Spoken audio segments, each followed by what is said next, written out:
Hello and welcome into the live Oscars post show. Unless, of course, you are listening to this on a podcast form, in which case it's not live, but it's still an Oscars post show. And we are here.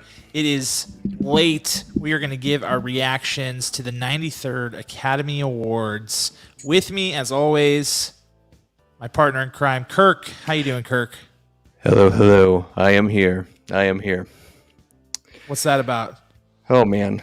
What a boring ceremony. Maybe the most boring thing I've ever seen. You know, like, I equate it to my high school graduation, in which basically nothing exciting happened in any way, shape, or form.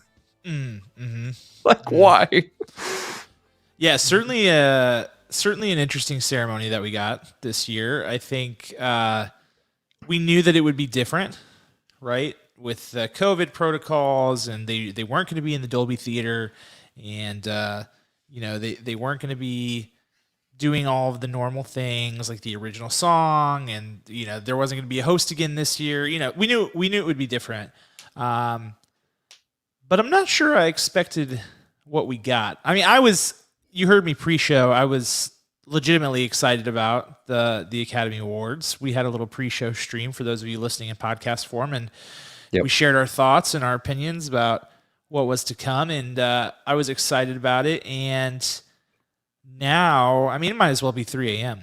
I feel like it feels like it was eternally long and completely uneventful, and like I have no words for what we just watched there.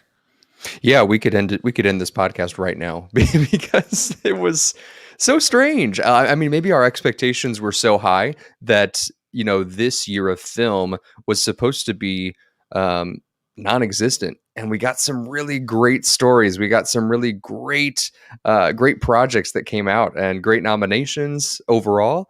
And then we just got delivered this ceremony that really didn't actually celebrate it. Everyone just seemed very sad and very slow. And then also, none of my picks won. Well, a couple did, but none of my big picks won. And that's upsetting. I mean, I have to say, my predictions were pretty spot on. So I'm feeling pretty good right now. But here's the thing. Everything about this from an event standpoint was wrong. Everything about it was wrong. The in memoriam was crazy fast. You couldn't even read the names of the. Did you notice that? Insanely fast. And they didn't even how usually they on people who are really significant, who passed away, really significant presences in film. They usually show a little clip of their work. Nothing. No one got that. And it felt, frankly, kind of disrespectful and weird that we were blazing through this. All right, come on, it's the in memoriam, let's go. That was weird. The fact that the order of the awards was bizarre. They did Best Picture third from last, and they did Best Actor last. And here's the thing: Frances McDormand won Best Actress, gave the shortest speech ever, rolled out. Then you get Joaquin Phoenix. Whoever decided that it was a good idea because it was going to be Joaquin Phoenix presenting this award because he won last year. But whoever decided, you know what, let's put that guy last. He is really an entertainer in the traditional sense. He can really get the room riled up. That dude hates this. He hates it. It. And it was so obvious. And then they end up giving the award to a guy who's not even there and can't even give an acceptance speech, and the show just ends. What in the world? Let me speak on both of those points because they're excellent points. So Conan O'Brien always talks about when he's walking through a doorway, he's always horrified that will be what's used in his in memoriam, because when you show those significant clips of those very larger than life people from the entertainment world, from the film and television world, they're always walking through a doorway, whether it be coming in a house, in a constitutional building, whatever it might be. So that's what I thought about. I thought about Conan O'Brien in that moment, and that we didn't get any of those walk through the doorway moments. Nothing. It's bizarre. I know a lot of people passed away this year, but a lot. a lot of people passed away. Let's give them their, I mean, and 10 usually seconds? usually it takes a good chunk of time, and I think that that's appropriate given the subject matter of the in memoriam. And I mean, it was like on 1 second transition slideshow on, they were on like, PowerPoint. let's move. We don't have time for all these dead people. Let's get out of here. And then speaking on Joaquin Phoenix, you know, he's not your entertainer. He's not your presenter. He doesn't have a host-like quality where he's gonna stand up there and comfort people or help. It's a completely different skill set, and he doesn't have it. I wouldn't be surprised if Joaquin Phoenix openly campaigned against himself winning Best Actor just because he doesn't want to do that. Like, dead serious. Like, the fact that they had Harrison Ford, who actually did a great job, all things considered. He did, but the fact that they had Harrison Ford and Joaquin Phoenix both present awards tonight, I was like, what are you trying to pull here? Those two would be on the Mount Rushmore of people who don't want to present an award at an award show. Like, dead serious. They would Yes. And then, so you have him at the end just laughing at the awkwardness of it. Like, literally laughing at it. So I guess we accept this on his behalf. Have a great night, everybody. Like, what in the world? And you cannot line that up that way if you know that someone's not going to be there, whoever the event coordinator was for this. If there's a nominee not going to be present for this award ceremony, then you flip flop that. You have Best Actress last, so everyone has an opportunity to walk up there for a final speech. Like, dude, awful. And I have never seen anyone want to be the disappearing Homer meme more than Questlove at the end when he gets handed the hot potato to end the show. He's just like, kill me. He was just like, well, it's been a pleasure to be your musical host tonight. I was like, dude, you don't deserve this. You're better than this. They did you so dirty here, Questlove. Well, they did. Yeah, they absolutely. The producer room, you know, when they're saying like, go 4, go 76, go blue, go, you know, when they're calling all the monitors and everything, they absolutely said, Questlove, we need you. Say this, you know. Yeah, we have to have it. And kudos to him, because in a production where they were very avid about not having a host, Questlove became the host. Like, at several points he was interjecting and he helped assist lead that game, if you can call it that, that guessed this song. Was it an Oscar nom or not? And then at the end, and then he also did that for the promotion of his movie, and maybe that's why he did it, because he just wanted to get the word out on his film that's coming. But all in all, what an absolutely insane night for the Academy Awards. I did not expect that. It was the worst Oscars ever. I'll go out on a limb, and I haven't seen all 93 of them, obviously, but I will go out on a limb and say that is safely the worst Oscars ceremony ever in history. And can we talk about this game? About this game? Here's the game for those of you who were lucky enough not to tune into the Oscars tonight. The game was, and they did this 3/4 of the way through the show. Like, the show was about to end. They had no audience participation whatsoever up to this point. And I don't know, somebody in the production room must have pulled the emergency hatch because they could feel that the energy was gone. And they're like, all right, plan D, we need the game. Okay, so here's the game. Questlove plays a song, and one of the actors in the room, whoever gets chosen, has to say if it was nominated for an Academy Award, won an Academy Award, or none of the above, which is the laziest game I have ever heard of. That's like a game that me and you come up with. Absolutely. Like, seriously, in 10 seconds. We're like, oh crap, we need a game. All right, how about this? Like, that is something that we would do, and we don't get paid anything. We do this for fun. And we would make it fun. Let's be clear. We would make that game fun. And these people were given months to come up with something, and that's what they came up. I mean, just horrible. So then they go to Andra Day, who's just like, I don't know, she was ticked off or something. She was not in the mood to be picked on for a game, and she just went off the handle. You know, they had to hit the dump button on her because she was swearing on TV. Then they went to Daniel Kaluuya, and these two guys, the guy who hosted the game was the guy from Get Out. Yeah, who they were castmates, and the chemistry between them was non-existent. That conversation was so awkward. And then they go to the most blatantly scripted bit with Glenn Close to bail them out of it, which did help, but it was, again, painfully scripted. And that was supposed to be like the energy of the show, and it was bad. It was so bad. All they wanted was a GIF of Glenn Close shaking her butt, which they got. Which they to got. their credit, they got it, and it's great. I mean, I will use it for sure. And it was funny when she actually got up and did it. It was actually funny. I feel like there are a number of actors and actresses who could have got up and done that, and you just would have actually turned your TV off or thrown it out the window. But it was funny. It was. I wish it was Tommy Lee Jones? Yes, I do. But you had that scripted. You were very ready, or you've been thinking about Tommy Lee Jones. Like, what actor? I always think about Tommy Lee Jones, to be quite honest with you. Shaking his butt. Tommy Lee Jones, I'm waiting for it. Oh man, I can't wait till something like that actually happens. But yeah, Lil Ray Howery, I could actually see him as a host. Yeah, sure. Given enough preparation, it almost sounds like they pulled him out of the audience. It's like, hey man, you're funny. No, they had him like stuffed in a closet, and they were like, hey, "Listen, Plan D, it's go time. You're in." And he was like, "What? Okay." And here we are. Yes. It could not have been worse. It could not have been worse. It was bad. So yeah, the show itself was awful. The other thing we haven't talked about is that the speeches were not cut off at all tonight. They just let them go off the handle. I mean, it didn't matter what you were winning. You could have been winning. I mean, they let the visual effects guy talk for I mean, not visual effects, but plenty of people just free reign, just go for it. They're like, whatever. It's, this show, nobody's going to watch this. This is terrible. You guys just talk.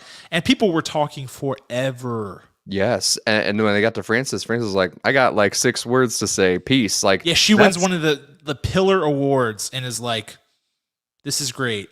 Bye. Yeah. Yeah.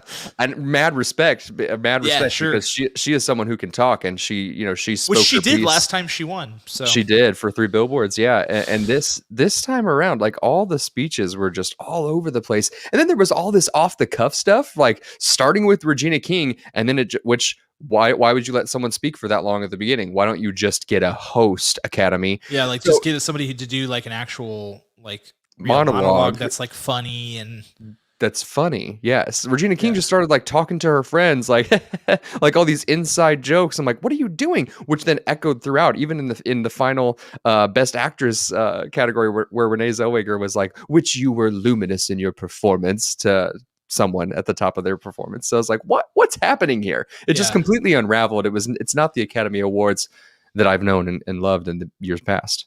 I know. I generally do like this Academy Awards show. I honestly usually look forward to it, and I usually enjoy it. And so, again, I knew that there were going to be some things that were going to be different, but what we got, yikes. Yikes. There's the infamous Oscar opening, which is noted as like the worst Oscar opening ceremonies ever. Or was it the Olympics? Gosh, I can't remember. Anyways, Rob Lowe is part of it. And he sings in 90% of it, and he cannot sing. He's actually deaf in 1 ear. Like, literally, like Rob Lowe is deaf in 1 ear. And they chose him to sing most of the performance of this opening ceremony. And I think that is better than this, because at least it's a train wreck that's fast. This was just slow and painful and methodical, and it just felt like abuse, honestly. It was tough to watch. And then we have to talk about the awards at some point, because I do want to talk about it. I thought it was a really interesting show. I feel like the Academy broke my brain this year with the way they voted. I mean, I could not follow at all. So we start the show with first of all, the award order was crazy, right? Yes. Now, keep in mind, let's talk about award order real quick before I go into the actual award winners. I feel like, and let me know what you think, I feel like the Academy put Best Actor last because they thought it would be Chadwick. Yes? I thought they put it last because they didn't want a group on stage ending the ceremony. They wanted the group of the Best Picture to be back in their seats for COVID regulations. Because if you end the show and you have 10 people on stage, well, the show credits roll. Well, then they're just going to start wandering to everybody, because at the end of the night, who's really going to remember all the rules that they're supposed to handle and take care of when they're all vaccinated? They've all been tested 6 times today. That's my guess. It could definitely be a Chadwick thing as well, because how beautiful of a moment would that have been? And it backfired. Well, that's what I'm saying, because I saw people being like, why would you put it last if it wasn't going to be Chadwick? And I think we have to remember they have no idea who's winning. Yeah, These results go straight to PricewaterhouseCooper. They put them in the vaults. They hand them out. Like nobody knows. Nobody knows. Yeah. So they couldn't have ever known, but I wondered if they were predicting that would be the case. And if that is the case, I feel like there should be a built-in level of operations for for all subsequent years after this. They designate the one guy who knows all the answers and say, "Hey, listen, this is the order that we're thinking." They need a guy. Yeah, they need a Secret Service with the nuclear codes, like the handcuffed briefcase situation is what they need. And then that guy's going to go, you know what? Anthony Hopkins is not going to be at the actual ceremony. You know what? Put Best Actress last. I think you'll enjoy that no matter what, Yeah. Because it's so ridiculous how much money and time goes into this ceremony and how bad it turned out to be. I mean, that's the risk with anything like this. But seriously, guys, I mean, when money is even more important than ever and advertising dollars are low, because the advertising prices are so high, like the cost of advertising is so high. So all of these sponsors and everything, how do they feel advertising for the 93rd Oscars? Like, good luck on the 94th. I can't imagine the vast majority of people stuck around for the whole show. No way. There's no way. If I wasn't watching it for this, I would have been out because it was painful. But I want to talk about the awards themselves because that's ultimately what we're here for. And the show is part of it, but the awards are the other part of it. But I found it particularly puzzling how the Academy voted this year. And so I want to run through some of these. So the big winner of the night was Nomadland. For those of you who didn't watch, Nomadland took home Best Picture, Best Actress, Best Directing, it was the favorite for Best Picture and Best Directing for sure out of those. Here's what I find interesting. The show kicks off with the Screenplay Awards. Yes. And opens with two, in my opinion, were two massive upsets. Promising Young Woman winning original screenplay, which I thought was for sure going to Minari or Trial of the Chicago 7, and then adapted screenplay went to The Father. And I thought, Nomadland would probably be in the driver's seat to take that one. And so I was like, I actually texted you and I was like, oh, we're in an interesting spot here. That was surprising. And so it'll be interesting to see how things go. Well, then everything else kind of went how you would expect. Like Nomadland still took the top award despite not having won screenplay. And the other award it didn't win that I find particularly interesting considering that it won Best Picture is cinematography. It didn't win cinematography, film editing, or adapted screenplay and still won Best Picture. And Kirk, as someone, I know you are someone who did not particularly care for this film. I'm someone who did like it, but one of the main reasons I liked it and one of the reasons this movie is a massive achievement in film is the cinematography, right? The visuals, the way that it's edited, like the fact, like once it lost cinematography after having not won adapted screenplay and didn't win film editing, I was like, oh, it's dead. It's over. Nomadland's not going to win. So I was personally floored by that. What was your reaction to how the night unfolded? Well, I like how you said because of also how it was edited. Well, the editing award went to Sound of Metal. So I know it was all over the place. Did the members of the Academy actually see all of these movies, or were they guessing at how other people were voting? Were there internal conversations and campaigns? It didn't make even sense. Every award, every major award, just kind of got spread around basically because even Nomadland in the top hits, they didn't win all the top hits. They didn't even win the majority of the top hits, or the ones that mattered or related to the big ones. It was all in all a very confusing night, which is why I'm very upset right now. Yeah, and I think Mank won for cinematography and production design. Yes. Which I'm like, I assumed that Nomadland would be the favorite for both of those awards and that those would be sort of like the tea leaves showing you, telling the story of who's going to win as so often happens. I remember when Parasite won the screenplay award, it was like, oh, here we go. This is on. And then Bong Joon-ho won directing, and you already knew it was going to be Best Picture by that point. And this felt like the tea leaves were not pointing in the direction of Nomadland until the directing award, in which Chloe Zhao won. But even still, I was telling myself, well, I mean, look at everything. It didn't win film editing. It didn't win production design. It didn't win cinematography. It didn't win screenplay. I'm like, I feel like we're pointing in a different direction here. And then it still takes home the big award. So it's like, what in the world was going on? Is it so spread out? Here's a question. Do we think it might be so spread out because the community aspect of being in the entertainment world and the community that the Academy has with seeing their people and their publicists and their other actor friends and saying, no, listen, that's a great movie, but you really have to look at this movie and here's why. Do you think that sort of collaboration is lost? And that's why we have all of these split decisions like all over the place. It's so bizarre. I mean, I'll buy that take. I think it's fair. I think there is to your point, I think there's a fair amount of campaigning and gamesmanship that goes into winning the big awards at these things. And that could have been lost with COVID, but yeah, I mean, it's hard to explain. I find myself, looking for answers to how we got to this point, because many of the things that generally point in a certain direction to help you understand how the show is going to go just did not fall that way at all. Nope. So that was confusing. And I think, even it's like everything that could go wrong went wrong. Like the Anthony Hopkins thing, I hate, because he gave such an incredible performance and deserved Best Actor, and Chadwick Boseman also deserved it. Either one of them could have won and deserved it, but because of the situation with Chadwick, like, that's a loss for the Oscars. That's a huge loss for them. That was a moment that they were, robbed of, and one that they probably thought they were going to get.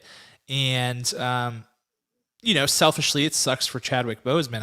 I would have loved to see that. We all would have. We loved Chadwick Boseman, and this would have been the greatest exclamation point on his career, because he will never get another chance, and that's horrible.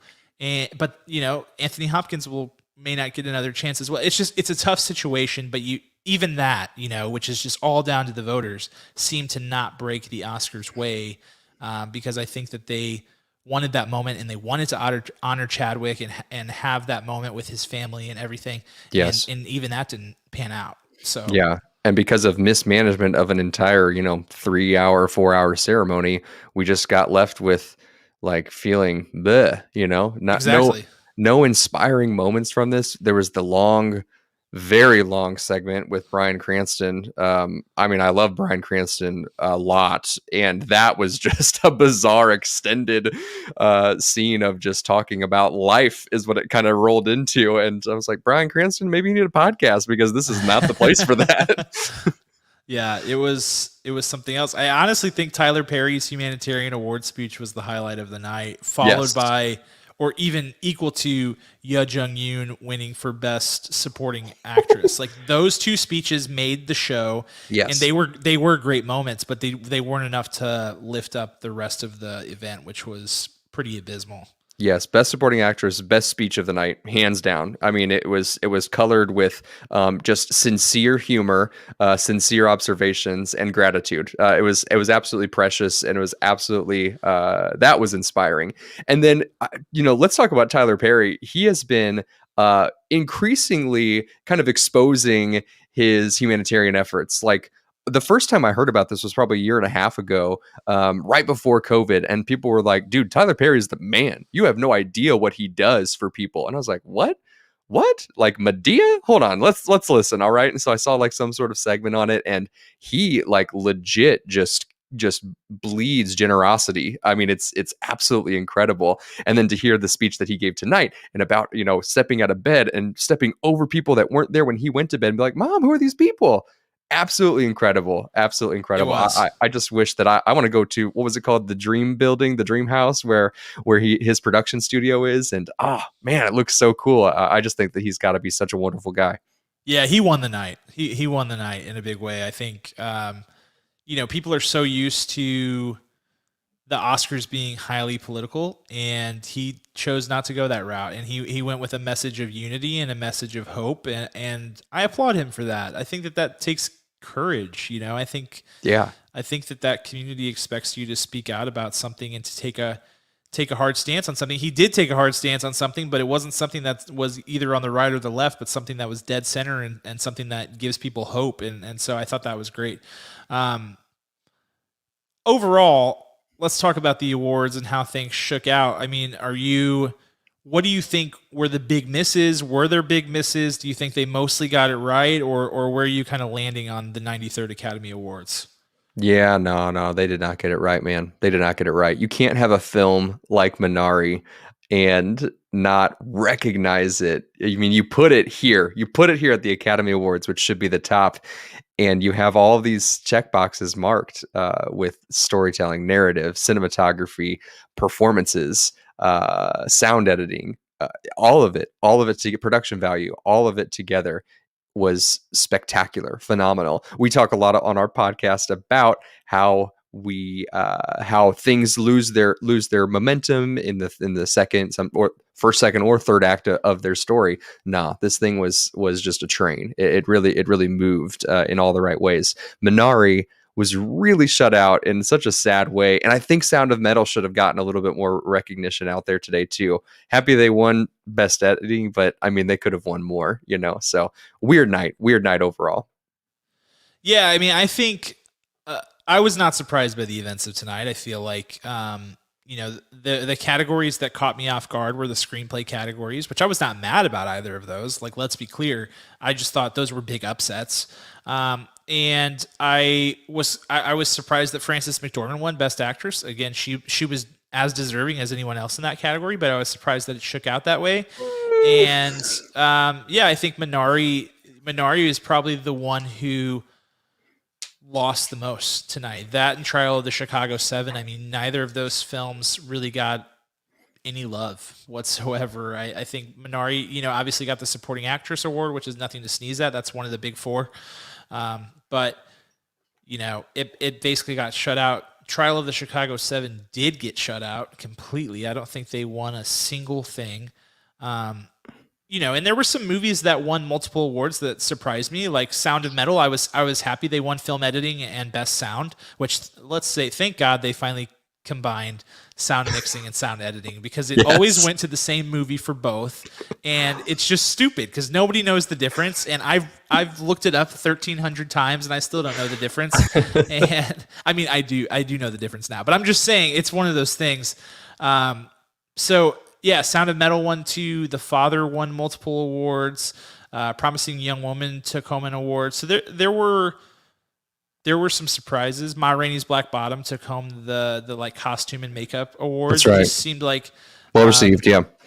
Yeah, these are movies that deserve things, but it didn't exactly shake out the way that I thought. So I think ultimately, I as I said in the pre-show, I expected Nomadland to win the night, despite the fact that heavy favorites have not fared well in recent Oscars history. But it was a weird night, and the voting didn't seem to make a ton of sense in total. So that is a whole nother layer in and of itself. It almost feels like people that won tonight, not all, but it almost felt like the general consensus was they won in spite of past year's winners, to be like, well, they had their day in the sun, and this is a very similar story or project or whatever. So now we need to vote for this person and give them a chance too, where that's not how it should be. Who gets the best performance, who gives the best effort, who got it right with all the stars aligning, not diminishing anyone else because they have like wins to previous years.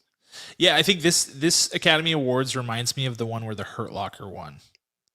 Yes. It was like a similar night. Like, awards were kind of scattered all over the place. It was kind of confusing. The Hurt Locker won, which everybody sort of knew that it was technically good, but it wasn't anybody's favorite movie from the year, and it was just like a very like blah sort of Oscars, and this is what that felt like. And what I was hoping for from this show was to shed more light on the indie community and bring tons of viewers to check out more indie films next year.